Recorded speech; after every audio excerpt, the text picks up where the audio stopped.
Hello, and thanks for tuning in to another episode of Convince Me. I'm your host, Joy Han. And I'm convinceMeEpHistoryDesi. And we're here to talk about the history of esports. Where did they come from? Desi, tell us a little bit about it. Believe it or not, the first type of esports game was created from arcade games. What do you mean? Like when people were playing Pac-Man? The 1970s were, yes, exactly. The one that you can basically put one quarter into. Yeah. That used to be your most famous esport game. But I thought esports were defined by computers. That's the first instant of a sports-like tournament where people gathered around in different arcade venues, actually. And they would compete to see who got the highest score on Donkey Kong or Pac-Man or little games like Mario Brothers. That's my favorite. I like Mario Brothers. Here we go! See, those were big old games that people practiced in, and they were winning either arcade tokens, free playtime, and little things like that. Yeah. That was the first instance of an esports game. But then how did they go from playing arcade games and playing kind of Nintendo, Mario Kart, those games, to what we have today?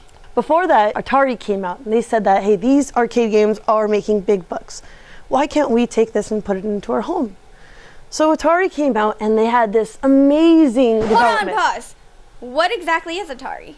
Atari, one of the first game consoles in the United States. What? So what did they create? You can take Pac-Man, Donkey Kong, any of your games, and you can play it at home with your brothers, sisters, families, friends, heck, even your grandma. So Atari created a method to play those games at home? Exactly. Gotcha! Exactly. Now it makes sense. Now see, this was a new type of thing that nobody even really knew about. Yeah.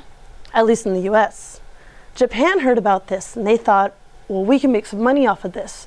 Within the esports community, finally they realized that we're making big money by having these people play for competitive play rather than playing for, an adventurous, fun journey. Well, how do those games translate to games like League of Legends, or are they the same? Many PC games benefit from easier access to the internet in the 1990s, and now games can connect multiple people together to compete. In 1997, the first-person shooter game Quake was considered one of the first real instances of esports, drawing over 2,000 participants. Well, what about the here and now? What happened from, I guess, the 2000s to today? Dota 2, StarCraft, League of Legends, which are some of the top esport games at this moment. Yep, heard of those. If you notice, not only are they solely based on competitive play, but the developers of the game sponsor these competitive tournaments that you see now. Dota 2, StarCraft, the Riot Games, the company of League of Legends, they invest so much into their esports games that people are seeing this as not only just a competition with video games, but now they're seeing it as a competition that's basic entertainment, media fun, the same stuff that you're now seeing on TBS and ESPN at this moment. Dang. And whether you know it and whether a lot of people know it, it's been around us for quite some time.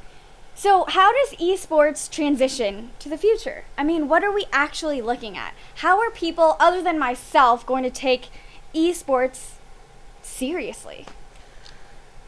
What we're trying to figure out now is, can it be revolutionized as this new form of entertainment? Can it be revolutionized as not necessarily a sport, but this new thing that TBS and ESPN are taking as a new form of entertainment for our viewership? We'll have to see. Stay tuned for our next episode. I'm Joy Han. I'm Desiree Desario. See ya.